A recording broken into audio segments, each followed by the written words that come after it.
Hallelujah. मैं आज का जो संदेश जो देना चाहता हूं, being a servant to nature। क्या होना है? हमें एक सेवक के समान स्वभाव, बोलिए सेवक समान स्वभाव, बोलिए सेवक समान स्वभाव। Hallelujah, hallelujah, hallelujah, hallelujah, hallelujah, hallelujah. जोर से बोलिए हालेलुया।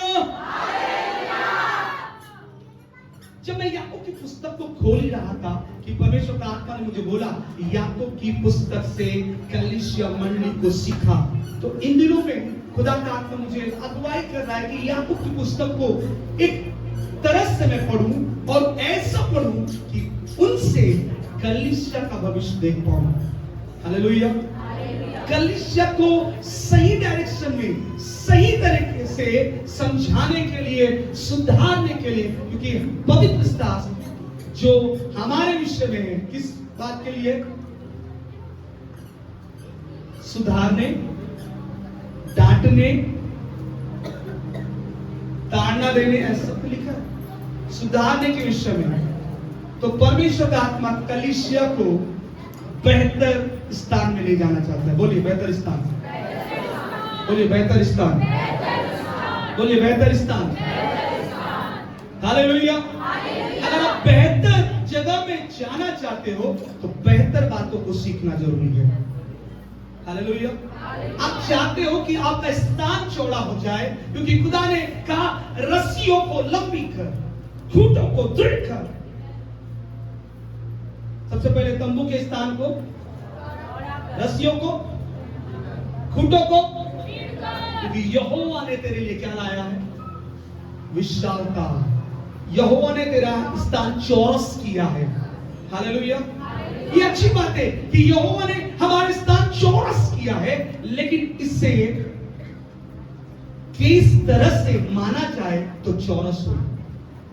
हालेलुया। किस तरह से समझा जाए कि वो तंबू फैलता जाए, किस तरह से उसे जाना जाए कि वो खूंटों में दृढ़ता आ पाए। हालेलुया। परमेश्वर कहता है जब एक स्थान जब मैं तुम्हें देता हूं तो तंबू को फैला, रस्सियों को क्या कर? लंबी कर, खूंटों को क्या कर? दृढ़ कर, कि यहोवा हमारे लिए बड़ा स्थान रखा है जो देने वाला है। हालेलुया। तो क्या वो स्थान एक के द्वारा होगा?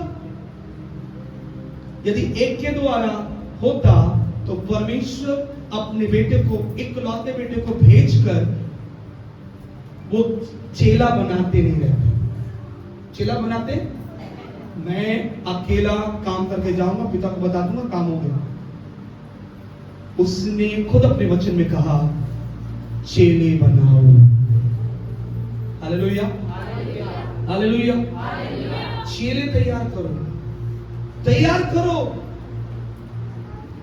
मेरे लोगों को तैयार करो, जो उन सेवा को जो खुदा की ओर से उन्हें लेकर फैलने पाए। हालेलुया।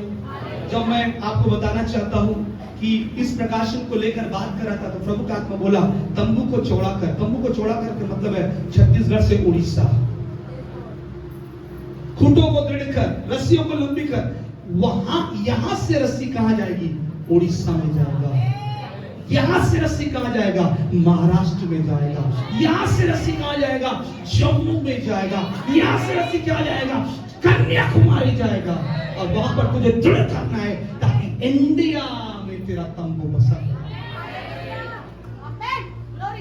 हालेलुया। इसीलिए आपको समझना है ये प्रकाशन को तंबू कर, चौड़ा कर। हम सोचते भवन बना देंगे, चर्च बना देंगे, हाँ ये बड़ा हो गया। बड़ा हो गया नहीं, प्रकाशन को समझना है। परमेश्वर कहता है तुझे फैलना है, इसलिए कहा दाएं और बाएं।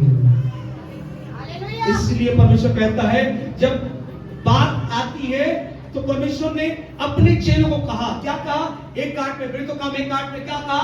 जब आत्मा जो पवित्र है तुम पर आएगा, तुम सामर्थ पाओगे और तुम एक ही जगह में ठहरे रहोगे। ऐसा कहा? एक ही जगह मंडी बनाओगे। ऐसा कहा? एक ही जगह में यरूशलेम में फैल जाओगे। ऐसा कहा? नहीं, यरूशलेम, यहूदा, सामरिया और दुनिया के छोटा। हालेलुया।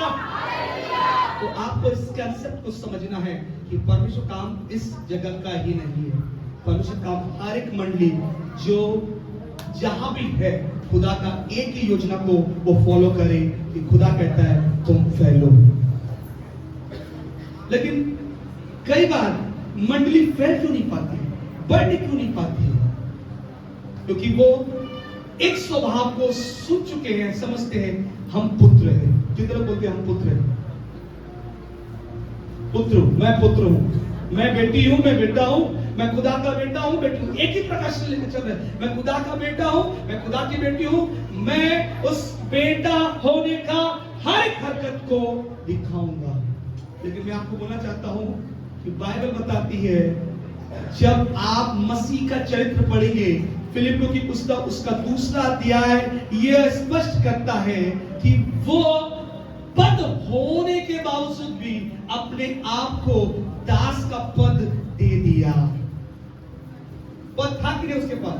है, आपके पास पद है, आपके पास है पद, आप बेटा है, आप बेटी है। लेकिन खुदा कहता है, जब आपको ये कंसेप्ट समझना है कि जो अधिकार खुदा ने आपको स्वर्ग का इस पृथ्वी पर दिया है बेटा बेटी होने का, लेकिन मसीह ने हमें एक नया चेहरा दिखाया। हालांकि मैं इस परमेश्वर पिता का एक लौटा बेटा हूं, लेकिन मैं एक सेवक भी हूं जो हर बात को सहता हुआ पिता की इच्छा को पूरा करता। क्या आप सहते हैं? कितने लोग सहते हैं बताइए, हाथ उठाइए। कितने लोग को सहन शक्ति है? सहन शक्ति कितने लोग के पास सहन शक्ति है? आप बेटे होंगे ना तो बिल्कुल नहीं सहेंगे, लेकिन एक सेवक रहेंगे ना बिल्कुल सहन कर लेंगे। इसीलिए बात आती है क्योंकि आप जब जानते हैं नहीं पास्टर के विषय में नहीं बोलना, क्यों नहीं बोलते? क्योंकि आपको वो पद आपको सेवक बना देता है। समझ में आया? सेवक बना देता, क्योंकि आप सेवक हो और उन शब्द का उच्चारण नहीं करोगे जिस शब्द से आप, कई बार क्या होता है, मैं आपको बता रहा हूं, यही कारण से कई बार हम पासवान के ऊपर बोलते नहीं कुछ नहीं बोलना है, ये प्रभु की जन है, प्रभु की जन है, प्रभु की जन है। क्योंकि हम रिस्पेक्ट क्यों करते हैं? हम रिस्पेक्ट करते हैं। यदि मान के चलो कि आपका एक विश्वासी भाई बहन में कुछ अनबन हो गया, क्या आप चुप रहेंगे? उसने बोला, आपका नेचर फिर दिख जाएगा, क्योंकि आपने एक को ही वो रिस्पेक्ट दिया है, बाकी को वो रिस्पेक्ट में लेते नहीं है। फिर से वो पद आ गया, मैं बेटा हूं, मैं बेटी हूं, बाप का खाता हूं, बाप की खाती हूं, तेरा थोड़ी ना। समझ में आया? आज खुदा का वचन क्या कहता है? आज मैं आपको बोलना चाहता हूं, याकूब की पुस्तक में पहला पद पढ़कर मैं एकदम से पानी हो गया। याकूब 1:1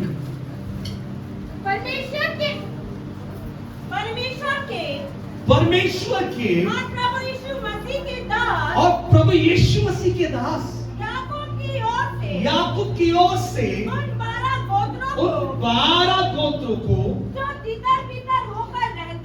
तितर-बितर होकर रहते हैं नमस्कार पहुंचे। अभिनंदन हो। हालेलुया। क्या लिखा है यहाँ पर?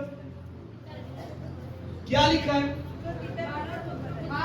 परमेश्वर, पहले बोले परमेश्वर और प्रभु यीशु मसीह के दास प्रभु यीशु मसीह के दास। याकूब की ओर से। ओहो, कितने लोग समझ में आया?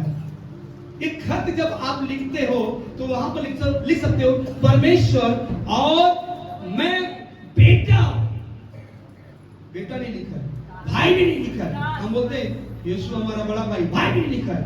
अरे भाई तो लिखता, अरे बेटा परमेश्वर का बेटा तो लिखता याकूब, लेकिन स्पष्ट कहता है मैं परमेश्वर और मसीह यीशु का दास हूं।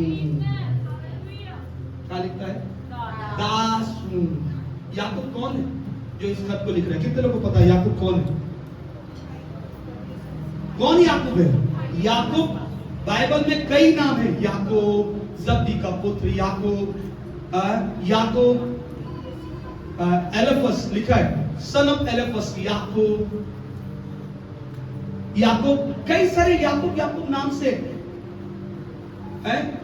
उसका भाई याकूब का भाई का क्या नाम था? यूहन्ना। लेकिन ये कौन याकूब है जो इस खत को लिख रहा है? कई बार आपको जानना जरूरी है, क्योंकि आप पुस्तक तो पढ़ते हैं, लेकिन पुस्तक को लिखने वाला कौन है, क्यों लिखा, किसने लिखा, किस कारण से लिखा? क्योंकि जब आप पढ़ेंगे यह वो है जो प्रभु यीशु मसीह का भाई था। कौन था? भाई। कौन था? प्रभु यीशु मसीह का भाई। कौन था? प्रभु यीशु मसीह का भाई। भाई था। कौन था? प्रभु यीशु मसीह का भाई। वो जो विरोध करता था, वो शारीरिक पुत्र था। किनका? मरियम और यीशु का। शरीर से उत्पन्न हुआ पुत्र था और वो विरोध करता था। वो मसीह में नहीं था। मसीह में नहीं था। जब आप कुछ बातों को मैं आपको बताना चाहता हूं कि याकूब कौन था।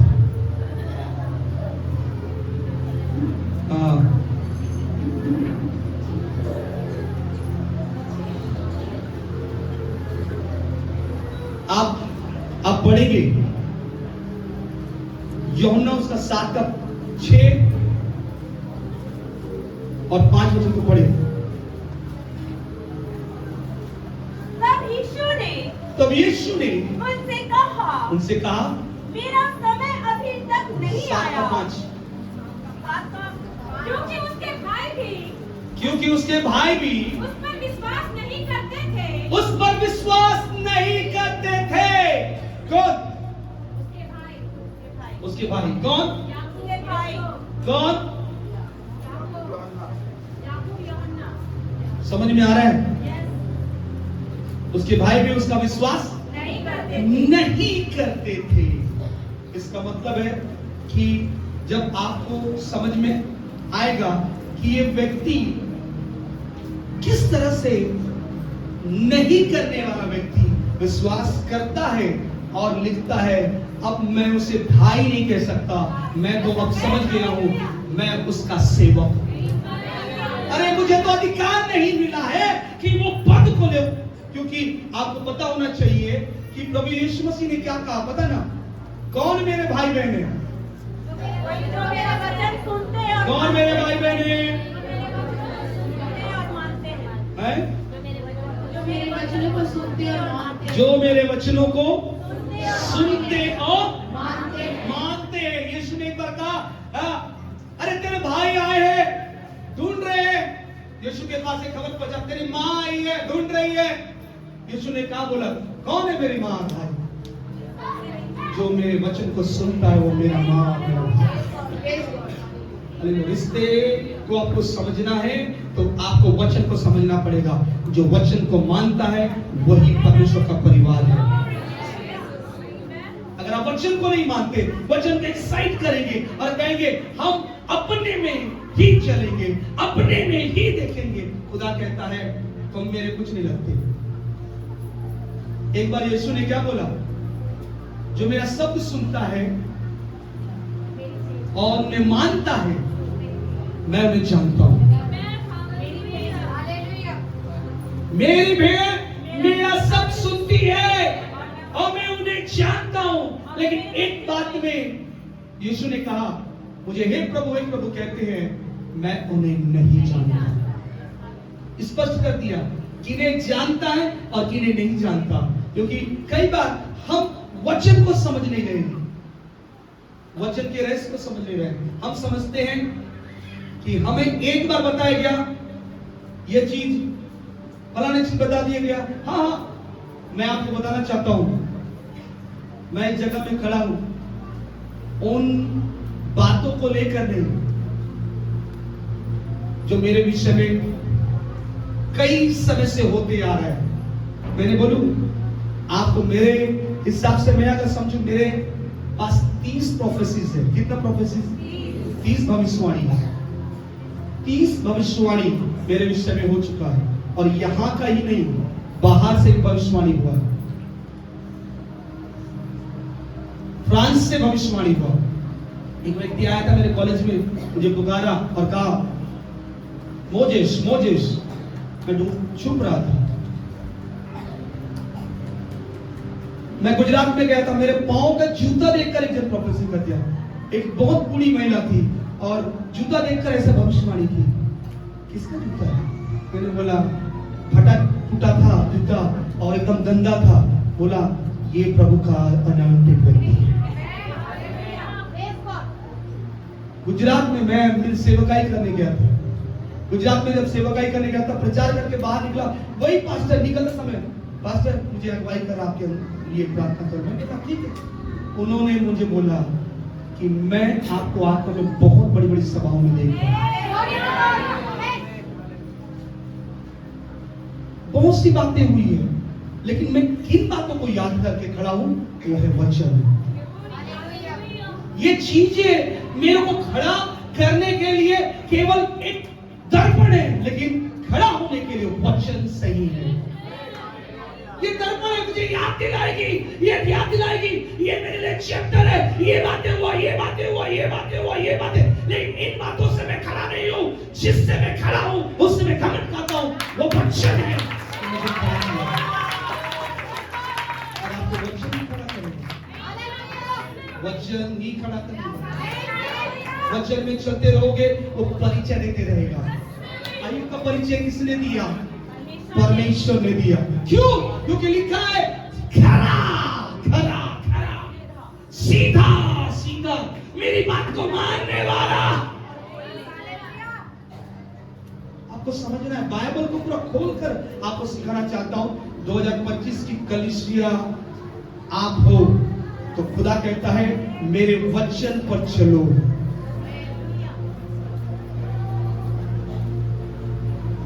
तो याकूब क्या कह रहा है? मैं एक पद पढ़कर कई घंटे प्रचार कर सकता हूं। याकूब कहता है, मुझे पता है कि मेरा काम क्या है। इसलिए लिखा, being a servant to nature. आओ हम मिलकर वो स्वभाव को धारण करें, इस स्वभाव के लिए हम जाने जाते हैं। कई बार हम कहेंगे, क्या कहेंगे? हमारा स्वभाव तो बेटा है, बेटा है। प्रकाशन अच्छा है, लेकिन अगर वो बेटा है, हम बेटे हैं और वो भी बेटा है, तो आपको प्रकाशन नहीं, वचन को पूरा करना है। वचन क्या कहता है? वचन क्या कहता है? जब फिलिपियों की पुस्तक उसका 2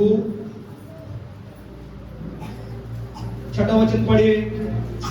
जिसने परमेश्वर के स्वरूप में, जिसने परमेश्वर के स्वरूप में होकर भी परमेश्वर के तुल्य होने को, परमेश्वर के तुल्य होने को अपने वश में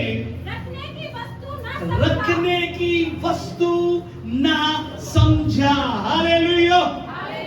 क्या कहता है बाइबल? क्या कहता है वचन? क्या कहता है ये पुस्तक?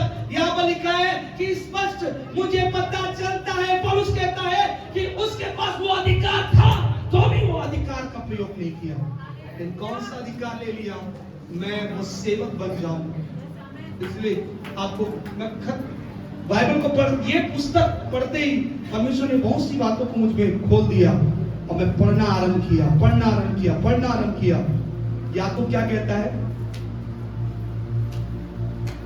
पता है? ग्रीक शब्द में जो सेवक कहा गया है, उसका अर्थ क्या होता है? कितने लोग जानते हैं क्या बोला गया है? ग्रीक ग्रीक में पता है क्या बोला गया है? ग्रीक शब्द में इसको उच्चारण लिखा है डोलोस। क्या होता है इसका अर्थ पता है? क्या होता है? बंधुआ मजदूर। क्या मजदूर? हो। समझ में आया? एक ऐसा गुलाम जो अपनी उसकी छाप पर बंधा हुआ चलता है। वो एक भी शब्द नहीं कह सकता, उसे जो मालिक कहता है उसे ही वो करता हुआ चलता है। इसलिए यीशु का एक शब्द सुनना, प्रभु यीशु मसीह ने कहा मैं नहीं, जो वो कहता है उसे मैं करता हूं और कहता हूं। तब मैं समझा कि यीशु का कथन क्यों इस बात को कह रहा है, ये पूरा हो रहा है, ये पूरा हो रहा है, ये पूरा हो रहा है, क्योंकि वो ही हमें सिखाता है कि तुम्हें करना क्या है। और वही मैं बोला, याकूब उसके भाई जो भी थे, यीशु के भाई और उसके साथ जो भी थे, लेकिन मैं कहना चाहता हूं भाइयों में से याकूब ने एक खत लिखकर मान लिया कि अब मैं भाई बोलने का अधिकार नहीं समझता कि मैं उस मसीह को भाई बोलूं। अब तो मुझे समझ में आ गया है कि मैं उसका सेवक हूं। अभी मैं आपको खोलूंगा, पर्चा खोलूंगा, अभी खुला नहीं है, इसलिए बोला आज समय लूंगा और आपको सिखाऊंगा। क्योंकि आप अगर परमेश्वर के अभिषिक्त बनना चाहते हैं और आपका नाम परमेश्वर सारे विश्व में लेकर जाए, तो मैंने आज से प्रैक्टिस करना सीख लिया है। मुझे विश्व घूमना है, मुझे देश विदेश जाना है, तो मैं वो बंधुआ मजदूर बनूंगा मसीह का, ताकि मैं अपनी इच्छा से तो जा नहीं सकता। अभी मैं बोलूं मुझे घूमना है दुबई, दुबई घूमने के लिए कितना पैसा लगेगा? तो ना मैं सेवकाई के लिए जा रहा हूं, कलिसिया दे, कोई नहीं देगा, मुझे पता है। आप घूमोगे, हमको नहीं घुमाओगे। अगर मैं उसकी इच्छा पर चलूं तो वहां से कॉल आएगा और कहेगा आपको जरूरत नहीं सोचने की, हम उस बात को सोच रखे हैं। आपको जरूरत नहीं है फीसी आने की कि आप खर्च करें।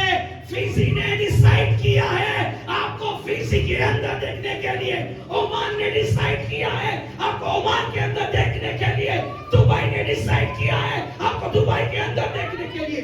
और उनके अंदर में डालने वाला कौन है? परमेश्वर यहोवा। Hallelujah, hallelujah. कौन डालेगा उनके अंदर? परमेश्वर के अलावा कोई नहीं है, कोई नहीं है।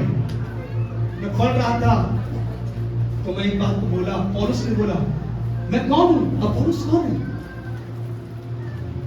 कौन है हम लोग? बोने वाला कौन है? सींचने वाला कौन है? कौन है? अरे बोने वाला अगर मैं हूं, सींचने वाला पौलुस है, तो बढ़ाने वाला सबसे उत्तम है। अगर मैं बोऊं और पानी डाल के सींचूं लेकिन वो बढ़े ना तो क्या लाभ? लेकिन यदि उनमें से यदि वो बातें बढ़ना आरंभ हो तो बढ़ाने वाला कौन है? समझ में आया? अगर आपके ऊपर मेहनत करूं, लेकिन मेरा मेहनत से बढ़कर उसका अनुग्रह काफी है आपके लिए। खुदा कहता है किसको ज्यादा आदर मिलेगा? उस खुदा को जो आपको बढ़ाना चाहता है और बढ़ना देखना चाहता है। 2025 में खुदा कहता है चलो बढ़े। कितने लोग बढ़ना चाहते हैं? पुत्र बनकर बहुत जी लिए, अब सेवक बनकर जीना है। पुत्र बनकर मनमानी करना सीख गए हैं, लेकिन सेवक बनकर उसकी इच्छाओं पर चलना सीख जाए। अगर आप पुत्र बनकर कुछ काम नहीं कर रहे हैं, भला सही सेवक बनकर काम करना सीख जाए। हालेलुया। पता है पुत्र बहुत घमंडी होता है। जब से मेरा बेटा हुआ है, बेटी हुई है, तब मैं समझ गया हूं कि कितना उनके अंदर अहंकार रहता है। पापा का है, मेरा है कहने का अधिकार क्यों होता है? क्योंकि उनको पता चल गया है कि ये दिलाने वाला मेरा बाप है। लेकिन जब किसी घर में किसी सर्वेंट को आपने बोले चाय बना और ना बना, ऐसा हो सकता है क्या? कितने लोग कहते हैं आपके घर में सर्वेंट हो बर्तन ना मान, ऐसा हो सकता है क्या? और ना मांझे, कितने लोग बोलते हो? लेकिन बेटी को बोल मैं बनाऊंगी क्या, वो नहीं दिख रही है, बड़ा बैठी है मोबाइल चलाने वाली। समझ में आ रहा है नेचर? मैं इसी नेचर को देखकर समझ गया कि यीशु ने हमें ये नेचर सिखा रहा है, सेवक बन बेटा, सेवक बन बेटा, सेवक बन बेटा, सेवक बन बेटा। अगर उदाहरण लेना है तो मुझे देखकर, क्योंकि मैं स्वर्ग का हर एक अनुभव को, वो हर एक सिंहासन को, हर एक बातों को छोड़कर पृथ्वी पे आया कि उस बाप का हर एक बात को पूरा करता हूं। हक में था वो प्याला जो बाप का था, हक में था ये कह सकूं हटा दे, लेकिन मेरे हक से नहीं, मैं उसके हक से चलता हूं। मेरे योजना से नहीं, मेरे सोच से नहीं, लेकिन उसके सोच से मैं चलने वाला हूं। इसलिए उसने गसमनी बात में बोला मेरी नहीं उसकी इच्छा पूरी। 2025 में आपको ये कहता हुआ कलीसिया के अंदर आते हुए मैं देखना चाहता हूं, ये कहते हुए नहीं। अगर आप सेवक है, गलाती की पुस्तक उसका 6वां अध्याय उसका 2रा वचन को पढ़िए। तुम एक दूसरे का भार उठाओ। ओ हालेलुया, बोलिए तुम एक दूसरे का भार उठाओ। एक दूसरे का भार उठाओ। भार उठाओ और इस प्रकार मसीह और इस प्रकार मसीह की व्यवस्था व्यवस्था को पूरी करो। आज हम एक दूसरे के विषय में सोचते नहीं है। अरे मैं कहूँ चर्च खत्म होने के बाद टाटा बाय बाय, कई बार मुझे बोले हैं, कई लोग को यही मतलब है कि चंगाई हो, यही मतलब है छुटकारा हो, यही मतलब है समय हो गया चलना है। लेकिन वो जो परमेश्वर के कहलाते हैं वो कहेंगे आज तो पूछे बगैर जाओगे नहीं। आज आपको खुदा से क्या चाहिए, मैं उस बात पे दुआ जरूर करूंगी। आज पूछे बगैर जाएंगे नहीं। जो सेवक कहलाते हैं वो कहेंगे भैया ब्रदर आज क्या बात है, आज उदास उदास लग रहे हो, क्या चीज है, क्या जरूरत है, मैं खुदा से प्रार्थना जरूर करूंगा। बाइबल लिखता है एक से ना हो पाए तो 2 से सही। जब 2 लोग, एक लोग प्रार्थना करते हैं, हो सकता है सुनने वाला अनसुनी कर रहा है, तो मिलकर एक ही मनसा लेकर प्रार्थना करे तो वो ना सुनने वाला भी सुनने लगे। वो सुनना चाहता है लेकिन कैसे सुने, क्योंकि आपको एक मन में देखना चाहता है। कोई कह रहा है यहाँ पर प्रार्थना करते हैं, मैं एनालाइज कर रहा हूँ, कोई कह रहा है मेरा घर बन जाता है, कोई कह रहा है मेरा शादी हो जाता है, कोई कह रहा है ओ बीमार। तो सबका एक नहीं है, सबका अनेक प्रार्थना है। तो आओ हम एक प्रार्थना करें। क्या खुदा का वचन ये नहीं कहता तुम नहीं मांगने से पहले मैं जानता हूं? कितने लोग गवाह बनेंगे 2025 में? बड़ी बड़ी गवाही आएगी। इस बात से नहीं कि मैंने मांगा और पाया, इस बात से नहीं। आज से ये गवाही मत बोलना मैंने प्रार्थना किया प्रभु ने दिया, ये नहीं। मैंने यह चाह रखा कि मेरे अंदर वचन आए, मेरे अंदर वचन की शिक्षा आए, मेरे अंदर वचन का भेद आए। मैं वचन को पीना चाहता हूँ, पीना चाहती हूँ। मैं वचन को अपने अंदर समाने की बात चाहता हूँ ताकि मैं वचन में मजबूत हो जाऊं। एक एक बात मैं आपको बोलना चाहता हूँ, क्योंकि आपके जीवन में अगर चमत्कार आना है वही वचन है। मैं आपको बोलना चाहता हूँ वचन पावरफुल है। आपने वचन को समझ क्या रखा है? आपने वचन को क्या समझ रखा है? जैसे दिपेश ने एक बात को बोला था, मेरे घर में वचन है, अगर वो वचन नहीं रहता वो बात याद नहीं आती। सही बोल रहा हूँ? आज वचन था, उस वचन ने उसको छुआ और कहा पेपर देने जा। ये वचन तुझे बुद्धि देगा, ये वचन तुझे ज्ञान देगा, ये वचन जो नहीं होता है उसे करके दिखाएगा। यही वचन है। यदि आप सोच रहे हो कि आपका कुछ ना कुछ तरीके से कुछ कोर्ट कचहरी में चलता है, आपको वचन की घोषणा करना है, क्योंकि वचन लिखा है। प्रार्थना करते वक्त कलीसिया पतरस के लिए एक मनसा से प्रार्थना कर रहे थे कि हमारा सेवक, हमारा पास्टर है जो कैद में, वो बाहर निकले। क्या हुआ? एक प्रार्थना क्या किया? कोई गया खोलने के लिए, कोई गया खोलने के लिए, खोलने के लिए कोई नहीं गया। दूत आया, बोला उठ उठ, पसली को छू के बोला उठ उठ उठ। इतना परेशान करते हैं तेरे विश्वासी, बार बार पूरे 5 लोग मिलकर, 10 लोग मिलकर, 15 लोग मिलकर, अरे अरे मैं तो सोचा था ये अलग अलग प्रार्थना, लेकिन 50 लोग मिलकर एक ही प्रार्थना कर रहे हैं और वहां पर आवाज इतनी गूंज रही है कि मुझे पूरा करने के लिए आना पड़ा। उठ उठ उठ चले उठ चले। उठते ही क्या हुआ? बंधन। हालेलुया। आज ऐसा प्रार्थना करें कि खुदा उन कामों को पूरा करे। हालेलुया। मैं जल्दी जाऊंगा। मैं आपको बताना चाहता हूं कि पौलुस क्या कहता है। याकूब की पुस्तक में आपको समझने की बात यह है, मैं आपको बताना चाहता हूं, यहां पर 2 चीजें बहुत प्रमुख है। Grow old, grow up. Grow old, grow up.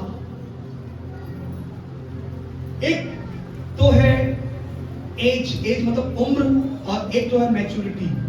Maturity Hindi में क्या बोलेंगे? परिपक्व। ठीक है, परिपक्व हो गया, समझदार हो गया। पहले बच्चों को बोलते ना, पहले तो समझदार नहीं था, अब समझदार हो गया। हालेलुया। ग्रो ओल्ड मतलब आप उम्र में बढ़ रहे हो, एक बात है। ग्रो अप इसका मतलब है आप समझदारी में बढ़ रहे हो। आपको किस में बढ़ना है? उम्र में बढ़ना है या समझदारी में बढ़ना है? बताइए बताइए, जल्दी बताइए। अरे उम्र में तो वैसे बढ़ते ही रहेंगे, लेकिन खुदा के वचन की समझ में नहीं बढ़ेंगे, तो भला हमारा बढ़ने का क्या मतलब? इसलिए याकूब कहता है कि हमें उम्र में तो बढ़ रहे हैं, लेकिन समझदारी में घट रहे हैं। उम्र में बढ़ोतरी हो रही है, जन्मदिन मना रहे हैं, लेकिन समझदारी में उनमें अब तक बातें नहीं आई है। इसलिए पौलुस लिखता है, याकूब कहता है अपनी पुस्तक में, ये बढ़ने वाले ही, ये बढ़ने वाली, लिखा है, मैं इंग्लिश में पढ़ा चाहता हूं, they would become victory instead of victim। इन्हें तो विजयी होना चाहिए था, लेकिन इसके बदले ये खुद क्या हो, पीड़ित हो गए। ये पीड़ित हो गए। ये पीड़ित क्यों हुए? इन्हें तो विजयी होना था, लेकिन क्या होता है, आपको बस बढ़ना है। किसमें बढ़ना है? उम्र में बढ़ रहे हो, समझ में नहीं बढ़ रहे हो, तो आप विजयी होने के बजाय आप क्या हो जा रहे हो? पीड़ित। क्या हो जा रहे हो? बोले पीड़ित, बोले पीड़ित, पीड़ित, बोले पीड़ित, जोर से बोलिए पीड़ित, जोर से बोलिए पीड़ित, पीड़ित, पीड़ित। क्या हो गए? विजय होने के बजाय पीड़ित हो गए। इसीलिए लिखता है, नाना प्रकार की समस्या में फंसे। दूसरे पद में चालू करता है, अरे मैं तुमसे बातें कर रहा हूं कि मैं क्या कहता हूं, मैं वो सेवक हूं और मैं तुम्हें अभिवादन करता हूं जो तितर बितर होकर तुम बिखरे हो। हाँ, मुझे खबर मिली है कि तुम उस नगर में जाकर पीड़ित हो गए हो। किस बात में पीड़ा है? तुम पीड़ित किस बात में हो? समझ में आया? जब याकूब 1:4 को पढ़े, क्या लिखा है? याकूब 1:4 को पढ़ी, क्या? पर धीरज को, क्योंकि हमारे अंदर बढ़ तो रहे हैं, लेकिन समझ, मैच्योरिटी मतलब क्या बोला था मैंने? परिपक्वता क्षमता ना आने के कारण हमारे अंदर वो धीरज काम नहीं कर रहा है। धीरज भैया काम नहीं कर रहे हैं, नहीं काम कर रहे हैं। धीरज भैया कहाँ है? धीरज भैया, धीरज भैया को जल्दी बुलाओ, वो काम करे, क्योंकि आपके अंदर वो चीजें आई नहीं है, समझ नहीं आई है, परिपक्वता नहीं आने के कारण धीरज भैया को काम करने देते। तो अभी चाहिए और चाहिए और चाहिए, अभी चाहिए, अभी चाहिए, नहीं चाहिए तो नहीं आएंगे, नहीं चाहिए भागेंगे, नहीं चाहिए नहीं करेंगे। अपनी इच्छा में आप लोग चलना आरंभ करते हैं। कलीसिया में जब आते हो तो आपको ये पूछना है, मैंने वेलकम क्यों किया? इसके पीछे का भेद आपको समझना है। वेलकम करने का मतलब है परमेश्वर स्वागत करता है कि तुम मंडली में जुड़ो और उससे बढ़ाओ। समझ में आना चाहिए। मैं आपको एक बात बताना चाहता हूं कि अन्य भाषा आपको उन्नत करेगा, लेकिन भविष्यवाणी कलीसिया को उन्नत करेगा। तो इसलिए पौलुस क्या कहता है? हर एक क्या करे? क्या करे? भविष्यवाणी करे। क्या करे? आपके अंदर भविष्यवाणी का वरदान है, हर एक के अंदर, लेकिन आप ऑपरेट नहीं करना चाहते। अब ऑपरेट नहीं होते हो, ऑपरेट नहीं होते हो, क्योंकि भविष्यवाणी कहां से आती है आपको पता ही नहीं है। भविष्यवाणी क्या आती है? आप देखते हैं भविष्य की बातों को भविष्यवाणी कहते हैं। भविष्य की बातों को भविष्यवाणी नहीं करते, उसको कहते हैं फोरटेलिंग। इंग्लिश में दो है, प्रोफेसी एंड फोरटेलिंग। प्रोफेसी का मतलब होता है, भविष्यवाणी का मतलब होता है, देखिए भविष्यवाणी प्रोफेसी आपको समझ में आया कि हाँ, प्रोफेसी जो शब्द प्रोफेसी या भविष्यवाणी आपको समझना है। जब लिखने वाला क्या लिखता है? प्रोफेसी और फोरटेलिंग। फोरटेलिंग भविष्य का ज्ञान, भविष्य की बातें। तो आपको समझना है पौलुस क्या कहता है कि वो हर एक भविष्यवाणी लेकर आओ जिससे कलीसिया उन्नत हो। भविष्यवाणी कहां है? इसलिए आपको पढ़ना पड़ेगा। बाइबल में लिखा है बपतिस्मा देने वाले यूहन्ना तक भविष्यवक्ता है, उसके आगे नहीं है। फिर कौन है भविष्यवक्ता? ये कौन है भविष्यवक्ता? आपको वचन को पूरा करने वाले, वचन को, वो भविष्यवाणी जो उन्होंने किया, उन्होंने वचन को बनाया। लेकिन अब के भविष्यवक्ता क्या हो, जो है वो वचन को अनुसार चलने के लिए, चलाने के लिए, चलने के लिए, और कोई दूसरा भविष्यवाणी नहीं। इसलिए हर एक प्रोफेसी को आपको वचन से देना है ताकि वचन सिद्ध हो पाए। हालेलुया। इसी वजह से तो आपको बताना चाहता हूं कलीसिया में गड़बड़ी क्यों आई, क्यों लिखा है कि झूठे भविष्यवक्ता आ खड़े हो। क्यों? क्योंकि वो कहते थे, एक बार पता है ना, यिर्मयाह के विषय में यिर्मयाह क्या लेके आया? एक बंधुआ तरीका या बंधक बनने का तरीका लेके आया और कहा कि परमेश्वर का आत्मा कहता है तुम ऐसे बंधुआ होकर चले जाओ। तो एक व्यक्ति जो झूठा था उसने क्या किया? तोड़ दिया और कहा कि मुझे प्रभु का आत्मा बता रहा है कि ये बंधुआ चीजें खुदा तोड़ देगा। तो राजा ने किसकी बात मानी?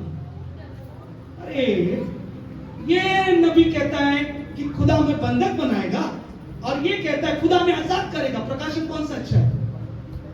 खुदा बंधक बनाएगा अच्छा है, खुदा आजाद करेगा। तो उस राजा ने किसको स्वीकार किया? उस भविष्यवक्ता को जो झूठा था। उन्होंने शास्त्र नहीं देखा। शास्त्र में लिखा है, शास्त्र में लिखा है जब जब जब जब जब जब प्रभु के लोग के अंदर वचन नहीं चलने का कारण आता, तब तब परमेश्वर उन्हें बंधुआई में भेज देते। समझ में आया? आपका बीमारी किस वजह से? वचन के ना चलने का। क्योंकि लिखा है पाप की मजदूरी मृत्यु है। आपको समझना है कि हर एक वचन जो आपको चलाएगी वो बीमारी को दूर करेगी, खर्च को दूर करेगी, श्राप को दूर करेगी, समस्या को दूर करेगी। लेकिन हमने क्या किया? हर एक वचन जिस पर चलना था उस पर ना चलकर हमने अपनी इच्छा को लेकर चले, तब बीमारी क्या हुई? समझ में आया? फिर यीशु आके कहा कि वही प्रोफेसी पूरा करने के लिए मैं आया हूं और कहूंगा कि कौन कहा कि तुम गुलाम हो। क्योंकि तुम अब तक उन बातों को लेकर चल रहे थे जो बातें मसीह या परमेश्वर को पसंद नहीं, लेकिन अब जो पसंद है उन्हें लेकर चलो। हर एक उदाहरण जो चमत्कार यीशु ने किया, यही एहसास दिलाया कि मैं अब आ गया हूं तुम पर अनुग्रह करूंगा। हालेलुया। समझ में आ रहा है? कितने लोगों को समझ में आ रहा है? ऊपर से जा रहा है, ऊपर से जा रहा है, बोलिए ऊपर से जा रहा है। मैं बंद करने वाला हूं। ऊपर से जा रहा है, ऊपर से जा रहे हैं। समझ में आ रहा है कि ऊपर से जा रहा है? ऊपर से जा रहा है। कितने लोग हाथ उठाओ, ऊपर से जा रहा है। समझ में आ रहा है? चलो एक टेस्ट लेता हूं। बार बार मेरे ऊपर बदनामी आ जाती है, पास सब टेस्ट नहीं लेते। अब टेस्ट लेता हूं। अब मैं किसी को भी उठाकर पूछूंगा कि मैंने क्या बनाया। पूछूं? तैयार हो? चलो तैयार हो। तैयार होने वाले हाथ उठाइए, मैं उन्हें ही उठाऊंगा। समझ में आ गया? बुद्धि से वचन बोलता हूं, इसका मतलब खुदा ने वो बुद्धि दिया है जिससे मैं आपको उकसा पाऊं कि आप में से किनको समझ में आया। इनको पूछूंगा, बोला हाँ।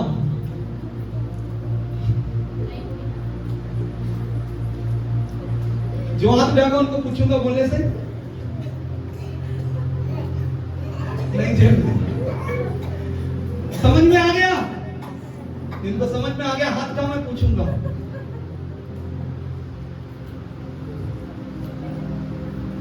इसका मतलब है ऊपर से कोई बात नहीं, रिकॉर्डिंग हो रहा है, आपको अवेलेबल हो जाएगा। 10 बार अब देखना है। इसलिए प्रभु कहता है आधुनिक मैं कर रहा हूं कलिसिया। आपको अभी समझ में नहीं आया, बाद में रिकॉर्डिंग आप जज करके देख लीजिए। वहां पर 10 बार देखेंगे, 15 बार देखेंगे, 20 बार देखेंगे। समझ में नहीं आया, फिर बार देखिए। आपको खुदा बार बार बात कर करके समझाएगा। हालेलुया। बाकी बात अगला बार करें कि अभी और कंटिन्यू रखिए। हाथ उठाइए। आगे करूं कि बंद करूं? किधर बोलते आगे करूं? 2-4 मिनट। जब आपको इच्छा ही नहीं है, क्योंकि इससे भी खुदा जज करता है, आपको इच्छा ही नहीं है, खुदा आगे लेके नहीं जाएगा। कि खुदा कहेगा इच्छा नहीं है 2026 में चलने की, तो मैं 2026 में क्यों लेके जाऊं? 25 में रहना, बस 25 में होना। जितना जीना है जियो, 25 में रहोगे। क्योंकि खुदा का वचन कहता है जो जितना सुनेगा उतना वो जिएगा, जो जितना लेगा उतना वो जिएगा। क्योंकि वचन ही जीवन है और कुछ नहीं है। अगर आप वचन को सुनने वाले बनोगे और उसको अमल में लाओगे तो वचन आपको जीवन देगा। आप समय में बंधे हो, मैं जानता हूं, लेकिन आपको यह सिखा रहा हूं आने वाले वक्त में, रात हो दिन हो, इसीलिए मैं आपको सिखाना चाहता हूं। जब होल नाइट की बात आती है, सबसे ज्यादा आप ही गोल होते हो कि आपको वचन लेना नहीं है। वचन लेना नहीं है। क्यों नहीं लेना है? क्योंकि आप समझते हो वो वचन मुझे जीवन नहीं देगा। जब उपवास प्रार्थना आता है, मुझे वचन नहीं लेना है। क्यों वचन नहीं लेना है? क्योंकि वो वचन मुझे जीवन नहीं देगा। आज मैं कहना चाहता हूं, आप परख लो, यदि वो वचन तुम्हें मिल रहा है, वही वचन तुम्हें जीवित रख रहा है।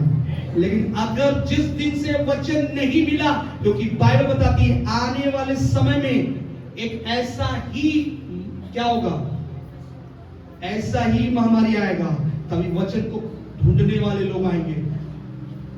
प्रभु के जन अरुण थॉमस ने क्या बोला, किस दिन भीड़ होगा, किस दिन भीड़ होगा,